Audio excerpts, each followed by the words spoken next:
Alrighty, so we are going to be identifying the asymptotes, extrema, x, y intercepts, domain, range, symmetry, and intercepts increasing, decreasing, positive and negative of this function right here on this graph.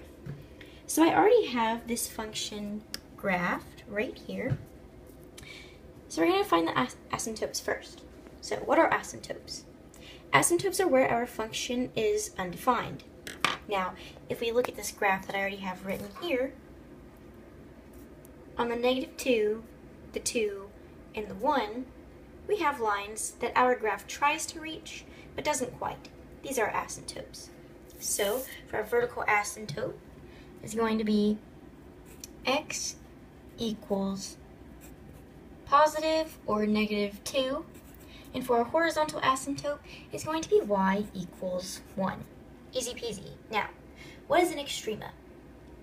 An extrema is the maximum or minimum of our graph. Now, as you can see, our graph goes up and down forever. So, what do we do when this happens? Well, we find our relative maximum, which we have at this little point right here, which is sitting right here, actually on our y-intercept. So, our relative max is going to be,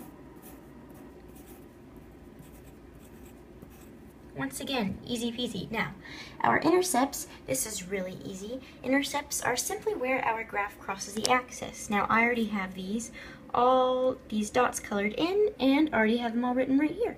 So, our intercepts are going to be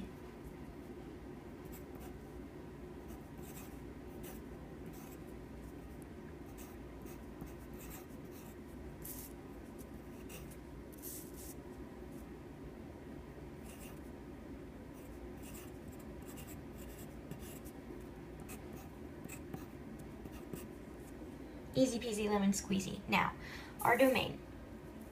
Your domain is where your values are all the values for your x variables. Here on this graph, we can see that our domain consists of all real numbers except for -2 and 2. So we simply put that as a double-backed R, all real numbers except -2 and 2. Now, our range are all the values for the y variable. Here is going to be -infinity. As you can see, coming all the way from over here, all the way to our y-intercept. Now, this is actually included on our graph, so it is going to have a bracket.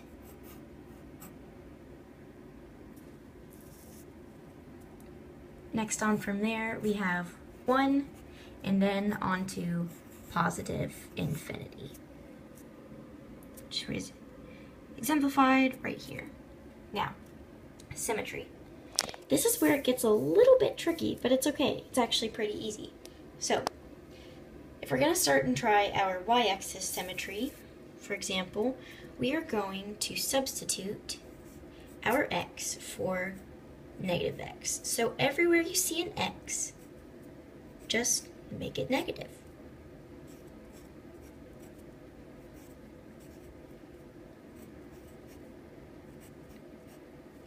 After simplifying this, we see that it is the exact same thing as our original function. This means we do have y-axis symmetry. Now, if we have a negative in the beginning of the equation,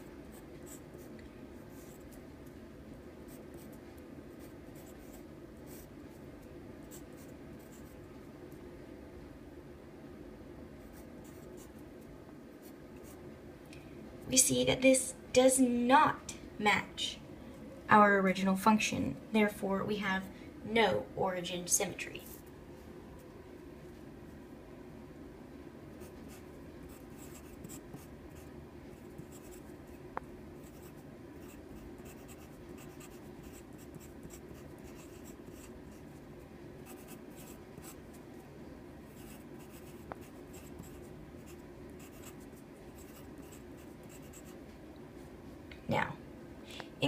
decreasing, positive, negative.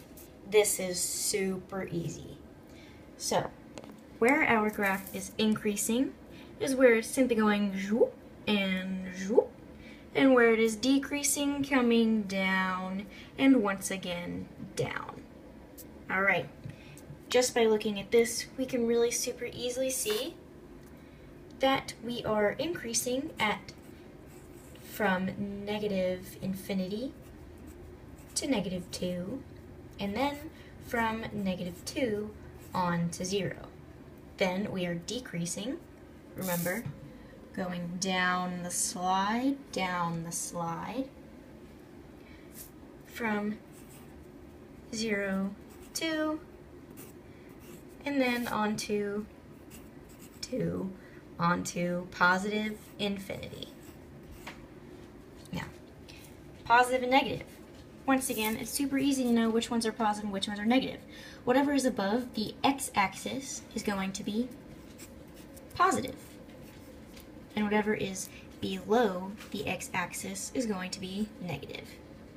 All right, so positive, positive, this little hump positive, and then going down negative. Super easy, and we'll just list all of our points for the positive and negative.